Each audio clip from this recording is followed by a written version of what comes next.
नदीम मलिक साहब, ये जो गुफ्तगू हो रही है कितना पॉलिटिकल कॉस्ट है? पॉलिटिकली ही मोटिवेशन के साथ मोदी साहब ये सब कुछ कर रहे थे, जो जैसे 19 में भी किया। क्या पॉलिटिकल एडवांटेज होगा या इस बार उनको ये भारी भी पड़ सकता है? और दूसरा ये भी सवाल कि वजीर आजम शहबाज शरीफ क्या बताएंगे कौम को, क्या करने जा रहे हैं, क्या कर सकते हैं? एक मिनट। अच्छा आप भी हैं। सारी की सारी जंगी जो मोर्चे थे इनका विजिट किया इन्होंने मोराल देखा है सारी सरहद फिरी और मेरे ख्याल है एक स्टेज पे तो लग रहा था, मुझे डर था कि आप उन्हीं के साथ कहीं शामिल ही न हो जाए। मेरा काफी दिल था। ईमानदारी की बात है। मैंने जब आप वो क्या मतलब शामिल हो जाए, हमारे बंदूक शंदूक और सब कुछ एक मौके हमारे फौजियों के साथ शामिल हो। हाँ तो क्या है, तो एक मौके के ऊपर मैंने उन्हें कहा ये बंदूक जो है ना मुझे 2-3 राउंड उधर करके चला लेने दो, जिहाद का बड़ा दर्जा है इस्लाम के अंदर, तो मैं उसमें शामिल हो जाऊंगा, कुछ तो मुझे स्वाब मिलेगा। तो उन्होंने कहा कि अभी जंग शुरू नहीं हुई, तेरा दिल है कि अभी शुरू हो जाए, तो उन्होंने मुझे चलाने नहीं दिया। वैसे जो काम ये हफ्ता पहले करा है वो आज मैं करने जा रहा हूँ। मलिक साहब, आपका जो सवाल है उसके दो हिस्से हैं। एक तो मोदी कितना उसको फ़ायदा होगा, नुकसान भी हो सकता है। जब इलेक्शंस होते हैं तो उससे पहले पाकिस्तान के खिलाफ बयानियाँ, वहाँ एक इशू होता है, पाकिस्तान में नहीं होता, वहाँ होता है। लेकिन जो लास्ट इलेक्शंस थे मोदी ने उसमें लूज़ किया, कांग्रेस ने गेन किया। ऐसा ही है। तो इससे एक चीज़ तो जाहिर होती है कि जो लार्जली इंडियन पॉपुलेशन है, स्वाय उस आरएसएस वाले ग्रुप से या हिंदुत्व वाले ग्रुप से, बाकियों ने उस बयानिए को बाय नहीं किया। वो जो एक साफ भारत और राइजिंग भारत, उसको उसने रिजेक्ट किया। मोदी ने लूज़ किया पिछले इलेक्शन में। तो अब अगर वो आउटराइट वॉर पे जाता है तो उसको बहुत शाबाशी मिल जाएगी। मेरे काफ़ी डाउट्स हैं इसके ऊपर। दूसरा हिस्सा बड़ा इंपॉर्टेंट है कि जो कुछ हुआ है क्या ये काफ़ी है? जो अटैक वो कर गए और हमारा जो रिस्पॉन्स है इस काफ़ी है? हमारे जवानों ने जो उनके जहाज़ गिराए सबको शाबाश है, जिन्होंने उनकी चौकियों को उड़ाया है सबको शाबाश है, लेकिन ये जवाब काफ़ी नहीं है। इसलिए काफ़ी नहीं है कि आपकी LOC की जब वॉल्यूशन होती है, वो आके लास्ट टाइम पुलवामा के बाद आए थे, उन्होंने गढ़ी हबीबुल्ला वाली साइड से आए थे, वहाँ से मिसाइल फेंके, आपके बालाकोट को उन्होंने हिट किया। हम गए, हमने उनके ब्रिगेड हेडक्वार्टर को तबाह नहीं किया था जिसको इस दफ़ा तबाह किया। हमने उसके दाएं बाएं बमबारी की, सिर्फ बताया कि तुम आए थे तो हम भी ये काम कर सकते हैं। उसी के जवाब में अभिनंदन और वो दूसरा मिग लेकर पीछे आए थे जिसको हमने मार गिराया यहाँ पे। ये एपिसोड था पुलवामा का। इस दफ़ा आपका शहर हिट हुआ मुरीद के, आपका हुआ है बहावलपुर, आपका हुआ है सियालकोट और शक्करगढ़ नारोवाल के साथ। 2 जगहों पे वर्किंग बाउंड्री है, लेकिन ये इंटरनेशनल बॉर्डर है आपका मुरीद के भी और आपका बहावलपुर भी।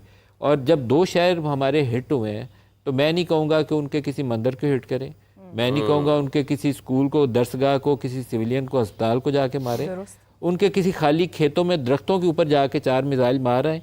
लेकिन मेरा हिसाब तब बराबर होगा कि जब 2 इंडियन सिटीज़ को पाकिस्तानी एयरफोर्स के मिसाइल निकलेंगे कल सुबह, जब हम नमाज फजर की पढ़ रहे हो, तो पता चले कि 2 इंडियन शहरों को हमने अपना हिसाब बराबर कर लिया और हिट कर दिया। उसके अलावा ये हिसाब मेरा तो बराबर नहीं होता, बाकी पूरे पाकिस्तान का मेन लैंड पे जाके अपना निशान छापने की जरूरत है। जो कश्मीर डिस्प्यूटेड लैंड है वो तो हमारा कहते हैं हमारा है। और एक इसमें एक सेंसिटिविटी ये है कि हमें पंजाब के उस हिस्से को हिट नहीं करना जहाँ सिख पॉपुलेशन है, वहाँ इतने प्रो पाकिस्तानी जज्बात हैं। वो इतनी कल जफ्फियाँ डाली हैं उन्होंने मुझे कि वो पाकिस्तानी कम जफ्फियाँ डाल रहे थे, वो मेरे से ज़्यादा जफ्फियाँ डाल रहे थे। तो हमें वो इलाका हिट करना है, हार्टलैंड, जहाँ पर वो जो हिंदुत्व वाले छाए हुए हैं ना, तो चुन के उन 2 इलाकों पे खाली मैदानों पे मिसाइल मार दें, लेकिन they must do it.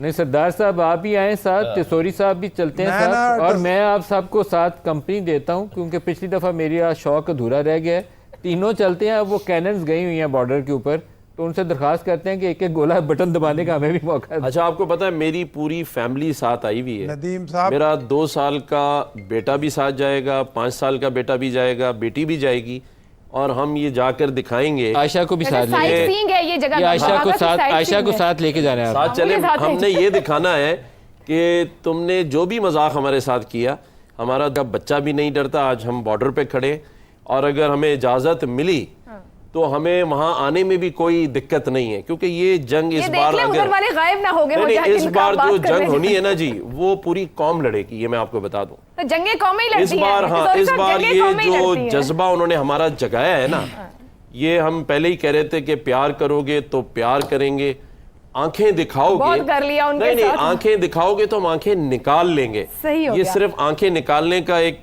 Trailer दिखाया है रात में, और जैसे नदीम भाई ने कहा है ना, पूरी कौम के यही जज्बात हैं। 2 नहीं बल्कि मैं तो कहता हूँ 10 शहरों पे ऐसी कार्रवाई होनी चाहिए कि उनको पता लग चल जाए कि हमारी पहुंच कि- कहाँ कि तक किस है। कौम को उन्होंने ललकारा है। वहां तक ना मामला ले जाए। अभी आप एक्सपेक्ट क्या कर रहे हैं? वजीर आजम साहब कुछ देर में आके हमें क्या बताने वाले हैं? उनका इंतजार हो रहा है सुबह से। पहले अच्छा, 10 बजे एक चीज खिताब मैं था। पहले इन गवर्नर से जवाब लेने से हाँ जी, पहले कह बिल्कुल। दूं, नवाज शरीफ, शहबाज शरीफ, मरियम नवाज, आई होप कि आज वो स्पीच करेंगे तो वो भारत की बर्बरियत का सिर्फ जिक्र नहीं करेंगे, वो बुचर ऑफ गुजरात का नाम लेकर जिक्र करेंगे जिसने पाकिस्तानी मसाजिद के ऊपर हमला किया। दुरुस्त हो गया जय, दुरुस्त हो गया। गवाह कि आज की ग्राउंड रियलिटी क्या है? आज की ग्राउंड रियलिटी ये है कि भारत ने हम पर हमला किया है गुज़िश्ता रात।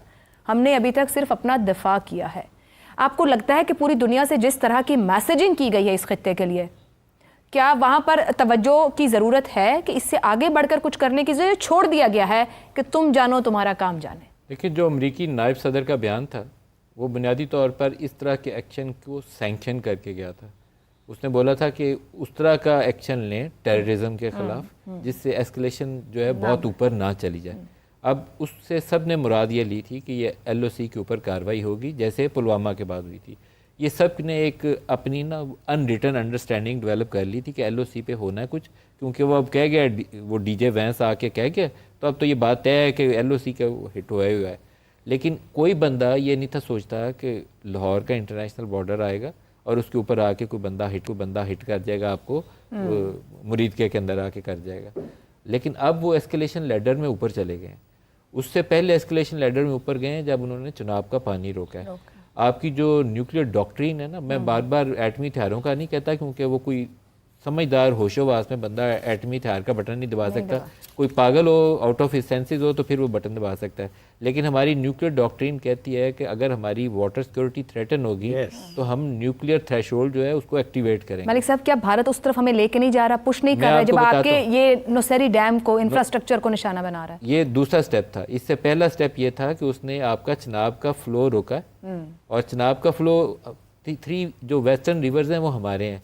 हमने उसके बदले में वो एक अहमकाना फैसला किया हुआ है, 3 ईस्टर्न रिवर्स मुकम्मल उसको दे के पंजाब के सारे दरिया उसको दे दिए हुए हैं। अब अगर वो ये सोचता है कि वो वेस्टर्न रिवर्स को बंदूक के जोर पे ले लेगा तो फिर उसके ऊपर खुली लड़ाई होगी। कौमें भूख से मरना पसंद नहीं करती, लड़ के अपनी रोजी रोटी बचाना पसंद करती हैं। तो इस मामले में उसने दूसरा स्टेप आज ये लिया कि उसने जो नीलन जेलम के साथ नौसेरी डैम है उसको हिट किया। तो फिर उसके साथ दूसरी तरफ बगली हार है। मैं आज आपके प्रोग्राम में आने से पहले एक फॉरेन मिशन से, मैं उनका नाम नहीं लेता, वो अपने फॉरेन सेक्रेटरी के जो हमारे प्राइम मिनिस्टर के साथ इंटरेक्शन होनी है उसके लिए ब्रीफ तैयार कर रहे थे। तो वो एक जर्नलिस्ट का व्यू पूछ रहे थे। मैंने कहा चिनाब का पानी रोक लिया, उस वक्त तो आप लोगों ने कंसर्न नहीं आके दिया कि फॉरेन इंडिया को कहते कि चिनाब का पानी रोक लिया।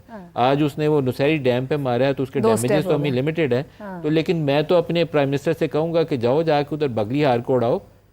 तो वो हमारा, अगर आपकी वाटर सिक्योरिटी आप थ्रेटन करते हैं तो फिर पाकिस्तान आप का एक आम यहाँ से बनने का भी लड्डूस को रिस्पॉन्स भेजेंगे होगा कि ठीक है यार कुछ ना करें, इसके बाद एस्केलेशन नहीं होगी। मुझे इजाजत दीजिएगा, पाकिस्तान पीपल्स पार्टी के रहनुमा शजीद मेमन साहब हमारे साथ मौजूद हैं। शजीद साहब, सर मेहमान पानी का क्या करेंगे वो बाद में सोचेंगे, बाद में सोचेंगे।